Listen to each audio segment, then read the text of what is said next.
यहाँ पे आए हुए तमाम नेशनल कॉन्फ्रेंस के मेरे साथी भाइयों बहनों बुजुर्गों, आप सबको मेरे तरफ से आदाब और अस्सलाम वालेकुम।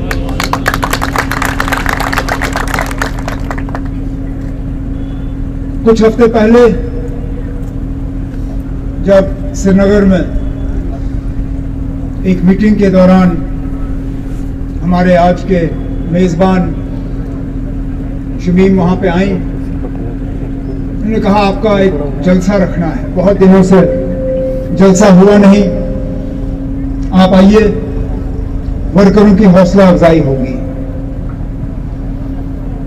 मैं अपनी जगह सोच रहा था कि पिछले 2-3 साल में खासकर जो जम्मू के निचले इलाकों में जो हालात बने, पता नहीं जलसा होगा नहीं होगा, लोग आएंगे या नहीं आएंगे, लेकिन इनकी चाहत थी कि प्रोग्राम हो।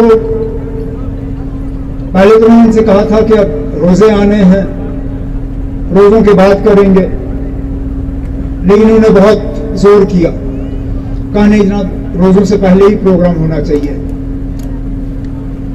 इनका जोश जज्बा देख के मैंने कहा ठीक है आप रखिए, आप बताइए कब करना है। कहा 20 तारीख को आ सकते हैं, मैंने कहा बिल्कुल आ जाऊंगा। मैंने कहा ठीक है। सच मानो तो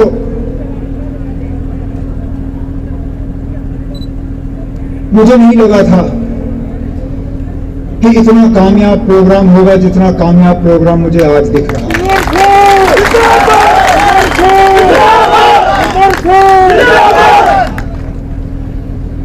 बहुत से शोशे डाले गए, बहुत से अफवाहें डाली गई, बहुत से हमारे साथियों को तंग किया गया, ये तासुर देने के लिए कि जम्मू कश्मीर नेशनल कॉन्फ्रेंस जो है वो मर मिट गई है।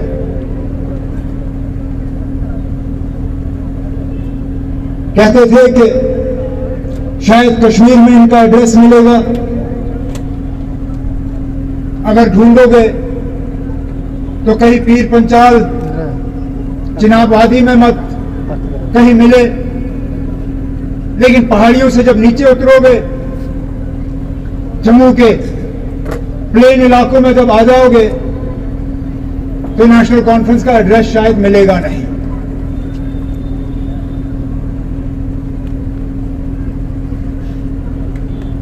आज शमीमा ने, चौधरी रहमत साहब ने, आप सब जिन्होंने इस जलसे में काम किया, आपने साबित किया आज कि न सिर्फ कश्मीर में नेशनल कॉन्फ्रेंस जिंदा है, बल्कि यहां जम्मू में भी नेशनल कॉन्फ्रेंस में कोई कमी नहीं आई। आए होंगे, गए होंगे, आएंगे भी जाएंगे भी, लेकिन जो लोगों के तय इस जमात के साथ मोहब्बत है, वो किसी फर्द के साथ नहीं है, वो जमात के साथ है, जमात के असूलों के साथ है, जमात के झंडे के साथ है, जमात के एजेंडा के साथ है।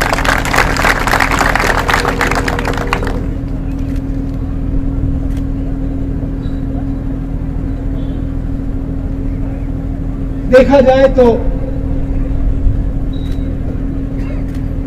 जहां कश्मीर और जम्मू में फर्क काफी है, उनसे इनकार कोई कर नहीं सकता, मौसम के लिहाज से हो, रहन सहन के लिहाज से हो। आजकल एक चीज जो है दोनों तरफ में बराबर है, वो है लोगों की नाराजगी, लोगों की परेशानी, लोगों का दुख दर्द, लोगों में मायूसी। हालात देख के आज लोग परेशान हैं। मैं जहां जाता हूं वहां लोगों के चेहरों पे मैं मुस्कुराहट ढूंढने की कोशिश करता हूं, वो मुस्कुराहट दिखता नहीं। थोड़ी देर के लिए हम ऊपर ऊपर से हंसते हैं, लेकिन अंदर अंदर से दिल में जो दर्द है, जो दुख है, जो परेशानी है, वो सुनाए हम तो किसको सुनाएं? सुनने के लिए कोई तैयार नहीं। जहां देखें लोग मायूस, जिनके पास जमीन का छोटा टुकड़ा, आज वो इस बात से परेशान कि कब हुकूमत का कोई ऑर्डर आएगा और हमें अपनी जमीन से अलग किया जाएगा। जिन जमीनों का मालिकाना हक बाबा कौम जनाब शेख मोहम्मद अब्दुल्ला ने यहां के लोगों को दिया, उन जमीनों पे आज इन लोगों की नजरें हैं। बजाय ये कि यहां लोगों को पानी फराहम करने के लिए टैंकर खरीदें, बजाय ये कि बच्चों को स्कूल पहुंचाने के लिए बस लाएं, बजाय ये कि मरीज को अस्पताल पहुंचाने के लिए एम्बुलेंस खरीदें, इन्होंने सबसे ज्यादा अगर गाड़ियां खरीदी तो बुलडोजर खरीदे, सबसे ज्यादा। मैं हैरान हुआ जब पिछले दिनों मैंने श्रीनगर में तस्वीरें देखी, जैसे अभी हमने मोटरसाइकिल का रैली निकाला, उसी तरह इन हमारे हुक्मरान ने कश्मीर में बुलडोजरों का रैली निकाला लोगों को डराने धमकाने के लिए। और एक नहीं, 5 नहीं, 10 नहीं, 20 नहीं, 100 बुलडोजर खरीद के पूरे 100 के 100 लाइन में लाके वहां दिखाया लोगों को कि देखो जी हमने ये बुलडोजर लाए हैं, अब एक एक करके नहीं 100 गाड़ियां निकाल के हम आपके मकान जो है तहस नहस करके गिरा के आपकी जो ये जमीन है हम छीन के आपसे वापस ले लेंगे। जब लोगों ने एहतजाज किया, जब नाराजगी हुई, जब यहां माहौल थोड़ा उल्टा हुआ, तो जो हमारे यहां जम्मू कश्मीर में बैठे हुए हुक्मरान हैं उनको अकल नहीं आई, दिल्ली से उनको डंडा पड़ा कि आप क्यों लोगों को नाराज कर रहे हो, रोक दो। तो अचानक उन्होंने ऐलान किया जब चलो फिलहाल बंद। जब बुलडोजरों से लोगों को तंग करना बंद हुआ तो एक नया हरबा चले ना, जिनके मकान हमने छोड़ दिए उन मकानों पे हम टैक्स लगाएंगे, प्रॉपर्टी टैक्स। फिर साथ में यह भी कहा कि ज्यादा नहीं होगा, हमारी कमाई बहुत कम रहेगी। नहीं ना, अगर आपकी कमाई कम रहेगी तो करना क्यों? मैं मानता अगर अरबों में आप कमाते, उसका यहां फिर इस्तेमाल होता तो ठीक है ना, हम भी फिर इस पर गौर करते। लेकिन आप खुद कहते हो कि अब हमने प्रॉपर्टी टैक्स से ज्यादा कमाना नहीं है, तो अगर कमाना नहीं है तो फिर मकसद क्या? मकसद यही होगा कि लोगों को सताना है, तंग करना है, लोगों को परेशानी में डालना है। मुश्किल से किसी गरीब ने 4 कमरे बनाए होंगे, उन 4 कमरों का टैक्स। महंगाई पे इनका कोई कंट्रोल नहीं। गैस के सिलेंडर की कीमत आज कश्मीर में तो 1235 है, जम्मू में भी शायद उतना ही चल रहा होगा, उसके आगे पीछे। बिजली या तो है नहीं, और जब है तो बिजली का बिल आसमान को छू रही।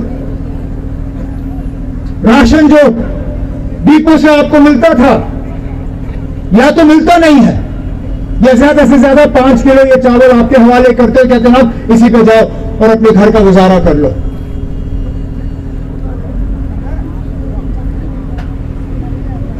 तरक्की नाम की कोई चीज नहीं, नए प्रोजेक्ट इनका कहीं नहीं। नौजवानों से वादे हुए कि यहां के नौजवानों को रोजगार मिलेंगे। 5 अगस्त 2019 जब यहां बहुत बड़ा बदलाव आया, उस वक्त क्या कहा कि नौजवानों के रोजगार में रुकावट ये नेशनल कॉन्फ्रेंस वाले हैं। अब इनको हटा के आप देख लो कितनी तरक्की होगी, कितना रोजगार आएगा। अमेरिका कहा शायद हमसे ही कोई गलती हुई होगी, हम यहां रोजगार दे नहीं सके, चलिए इसी बहाने यहाँ के नौजवान जो है वो आबाद हो जाएंगे, उनको रोजगार मिलेगा, उनको नौकरियां मिलेंगी। देखें तब से लेके आज तक कहां लगे वो, उल्टा जहां लिस्ट निकला वहां दूसरे दिन शिकायत और तीसरे दिन लिस्ट ही रद्द। वहां देखें पुलिस के सब इंस्पेक्टर, लिस्ट बना और बिल्कुल जैसे सदोत्रा साहब ने कहा, वहां इल्जाम लगे कि ना पैसों के बुनियाद पे लिस्ट में नाम डाले गए, वो लिस्ट कैंसिल, आज तक वो सब इंस्पेक्टर नहीं लगे। फाइनेंस असिस्टेंट बैंकों में, बाकी जगह जहां इम्तिहान, जहां लिस्ट, वहां धांधली, वहां कैंसिल। यहां हकदार को अपना हक नहीं मिलता, उल्टा हुकूमत का फायदा सिर्फ वो लोग ले रहे हैं जो फ्रॉड करके आते हैं। देखा होगा आपने पिछले दिनों, एक बंदा आया यहां पे गवर्नमेंट को कहा कि मैं प्राइम मिनिस्टर के दफ्तर में काम करता हूं। उन्होंने पता करने की भी कोशिश नहीं की कि हाँ ये है कौन चीज, कहां से आया है। अब आज तो सबके पास मोबाइल फोन है, गूगल नहीं डाल देते उसको, उसका हिसाब किताब आपको वहां मिल जाता।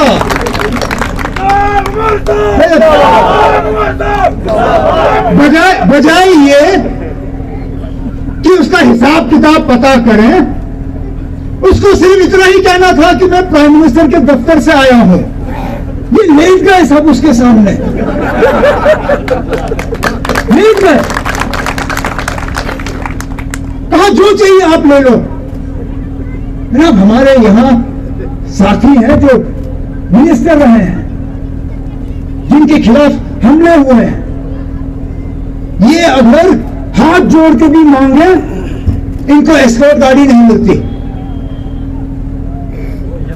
बुलेट प्रूफ गाड़ी तो दूर की बात। अरे ना वो बंदा आया, आगे भी एस्कॉर्ट, पीछे भी एस्कॉर्ट, सायरन, बुलेट प्रूफ गाड़ी, 5 स्टार होटल में कमरा, यहां तक कि उसको लाइन ऑफ कंट्रोल उड़ी, वहां तक लेके उसको इंस्पेक्शन कराया।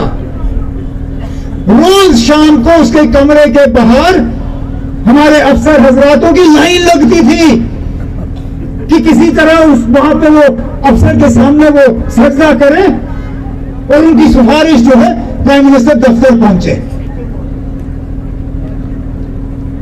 मतलब क्या कि हमारे जो हुक्मरान हैं, मतलब यही फर्क होता है लोगों के चुने हुए हुकूमत में और जो ऊपर से हुकूमत ठोसी जाए। जो लोगों की चुनी हुई हुकूमत होती है वो अपना ACR जो है रिपोर्ट कार्ड, उसमें लोगों का दस्तखत मांगते हैं। ये लोग जो ऊपर से हमारे ऊपर ठोसे गए, इनको लोगों को खुश नहीं करना है, लोगों के मुतालबे हल नहीं करने हैं, लोगों के मुश्किलात कम नहीं करने हैं।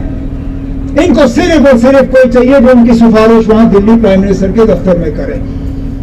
जब असली इनको मिलता नहीं है तो फिर नकली को ही पकड़ के कहते हैं आप कहीं हमारी सिफारिश करके हमारा ट्रांसफर और प्रमोशन करा दो।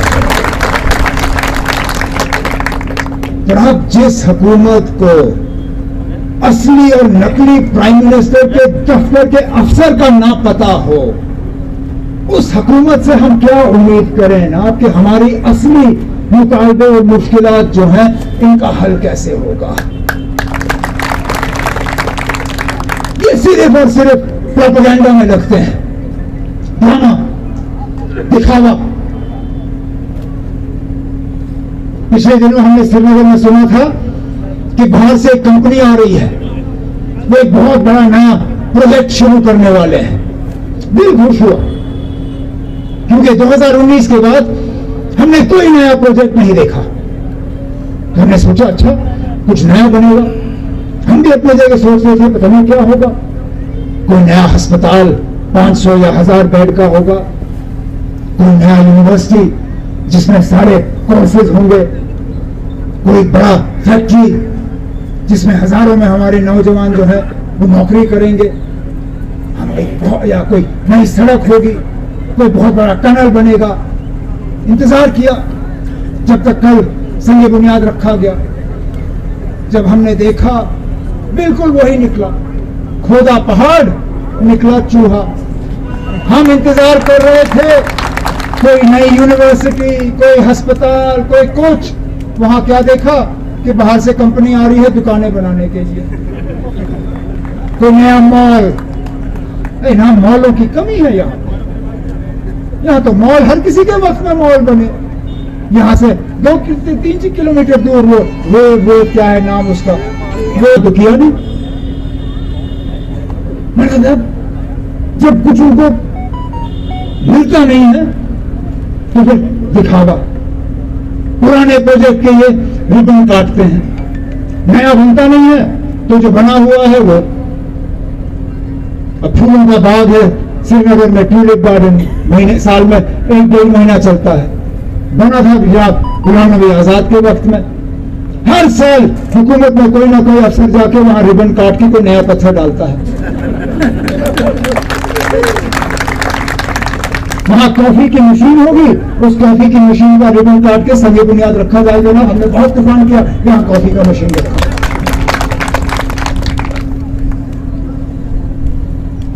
तभी तो जहां देखो ना लोग परेशान, वो लोग भी जो 5 अगस्त 2019 बहुत खुश हुए जब 370 हटा। हम तो पहले दिन से नाराज थे, लेकिन बहुत ऐसे लोग थे जो खुश थे और दिल से खुश थे। उनको लगा कि वाकई अब उनकी बेहतरी होगी, एक बदलाव आएगा, एक नया जम्मू कश्मीर बनेगा। यहां से ज्यादा लद्दाख के लोग, लेह के लोग, उन्होंने तो पटाखे छोड़े, कहा कि हमें अपना यूटी मिला। वो दिन और ये दिन आज देखें ना, अक्सर बेशतर लोग आज कहते हैं ना हमने क्या किया। जम्मू के लोगों के साथ देखो क्या हुआ, रोशनी में छोटे से छोटे जमींदारों को तंग, दरबार मूव कैंसिल करके जम्मू की इकोनॉमी को तहस नहस किया, इन्होंने बर्बाद करके रखा। छोटे दुकानदार आज तरस रहे हैं कि कब वो पुराना दरबार मूव का सिलसिला दोबारा शुरू होगा और कब जम्मू के बाजारों में सर्दियों में रौनक लगेगी। लद्दाख लेह के लोग आज कहते हैं कि हम तो जम्मू कश्मीर के साथ ही ठीक थे, पता नहीं आज कहां फंस गए। तभी तो ये लोग, खासकर बीजेपी वाले, ये लोगों का सामना करने के लिए तैयार ही नहीं है। किसी ना किसी बहाने जो है ये इलेक्शन से भागते रहते हैं। पहले क्या कहा कि हमें यहां हदबंदी करनी है, डिलिमिटेशन, नए सिरे से सीटों का बंटवारा होगा, नए सिरे से असेंबली की सीटें कायम होंगी। उसमें आपने महीने लगाए, ठीक है, हो गया। उसके बाद क्या बहाना, अब वोटर लिस्ट बनने हैं तो वोटर लिस्ट में टाइम लगेगा, तो आपने वोटर लिस्ट भी बनाए। वोटर लिस्ट बनते बनते आपका सितंबर अक्टूबर हुआ। फिर क्या बहाना, अब मौसम ठीक नहीं है, अब सर्दी है। बीजेपी वाले लाख कोशिश करें, अप्रैल मई में वो पहाड़ों में बर्फ नहीं करा सकते, नहीं करा सकते। मैं भी देखूं, कर आके दिखाएं। बर्फ ने पिघलना ही पिघलना है। ये कितने भी प्रार्थनाएं करें, कितने भी भगवान से कहेगा मेहरबानी करके इस साल बर्फ रहने दो, बर्फ ने पिघलना ही पिघलना है। तो फिर क्या बहाना रहता आपके पास? दो ही वजह हो सकते हैं जिस पे कि आप इलेक्शन नहीं कराओगे। या तो जम्मू कश्मीर के हालात सिक्योरिटी के लिहाज से इतना ज्यादा खराब हो गए हैं कि इन हालात में आप इलेक्शन नहीं करा सकते हो। अगर वो है तो बताइए, क्योंकि बीच बीच में तो हम दावे सुनते हैं कि बहुत ही अच्छे हालात हैं। अगर अच्छे हालात हैं तो फिर वो बहाना भी नहीं रहता है। अगर वो भी बहाना नहीं है तो फिर मेरी नजरिए में सिर्फ एक ही वजह है, बीजेपी वाले डरे हुए हैं, डरे हुए हैं। वो जितना भी छाती फुला के चलाएं, जितना भी शोषा करें, जितने भी भाषण दें, जब तक वो लोगों का सामना करने के लिए तैयार ना हो तब तक इन चीजों का कोई मायने नहीं। और हकीकत यह है कि ये लोग बहादुरी की बड़ी बातें करते हैं, लेकिन अंदर अंदर से हैं बुज़दिल। अगर बहादुर होते अभी तक इन्होंने इलेक्शन कराए होते। और मुझे डर इस बात का है कि आज आपका ये कामयाब जलसा देख के इनमें से अगर 2-3 इलेक्शन के लिए तैयार भी थे, आज उनके भी पैर हिल रहे होंगे।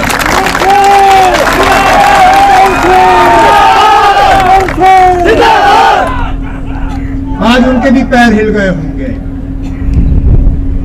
अगर यहां बदकिस्मती ने शमीमा ने सिर्फ 10, 20, 30 लोग रखे होते, शायद कल इलेक्शन का ऐलान हुआ होगा। कोई नहीं, आप आज नहीं कल, कल नहीं परसों, होने हैं किसी ना किसी दिन। जब होंगे इनको हम दिखा देंगे।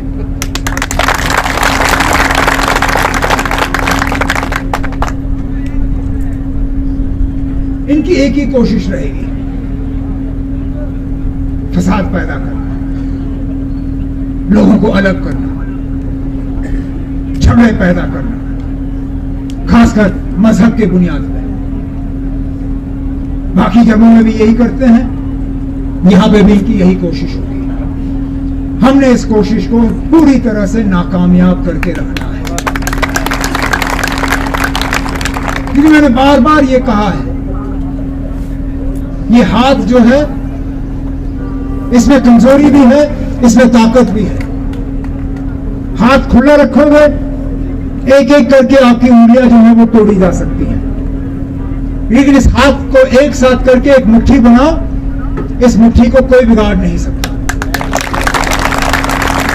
ये लोग कोशिश करेंगे, कौन हिंदू, कौन मुसलमान, कौन सिख, कौन ईसाई, कौन ब्राह्मण, कौन दलित, कौन शिया, कौन सुन्नी, जिस भी तरह ये हमारे हाथ को जो है उंगलियां अलग करके कमजोर करने की कोशिश करेंगे। हमने इनकी कोशिशों को नाकामयाब करना है। एक ही हमारे सामने वो नारा जिसको हमें याद रखना है, शेर कश्मीर का क्या इरशाद, हिंदू मुस्लिम सिख इत्तेहाद। बस इस पे हम कायम रहें, कोई ताकत हमें बिगाड़ नहीं सकती। इनके जितने भी हरबे हैं धोखा ये देते रहेंगे, क्योंकि पहली बार मैंने देखा है एक हुकूमत जिनको आपके गम से तसल्ली मिलती है, खुशी मिलती है। जितनी जल्दी हम इन लोगों से निजात हासिल करें उतना ही बेहतर है।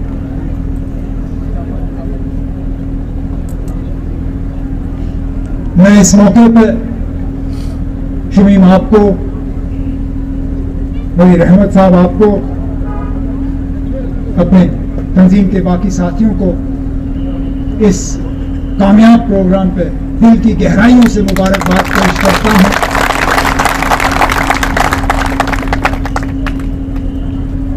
आपको कमजोर करने की कोशिशों में इन्होंने कोई कमी नहीं रखी। जिनके इरादे सही होते हैं, जिनका मकसद लोगों के मुश्किलात को कम करना होता है, उनको कोई कुछ बिगाड़ नहीं सकता। वो आपने आज साबित करके दिखाया हुआ है। इस उम्मीद के साथ, क्योंकि बहुत अरसे के बाद मैं नगरोटा आया हूं, इस उम्मीद के साथ कि जल्दी फिर यहां पर दोबारा आप सबसे मुलाकात का मौका हासिल होगा, मैं इन्हीं अल्फाजों के साथ आप सबों से इजाजत चाहता हूं। बहुत बहुत शुक्रिया।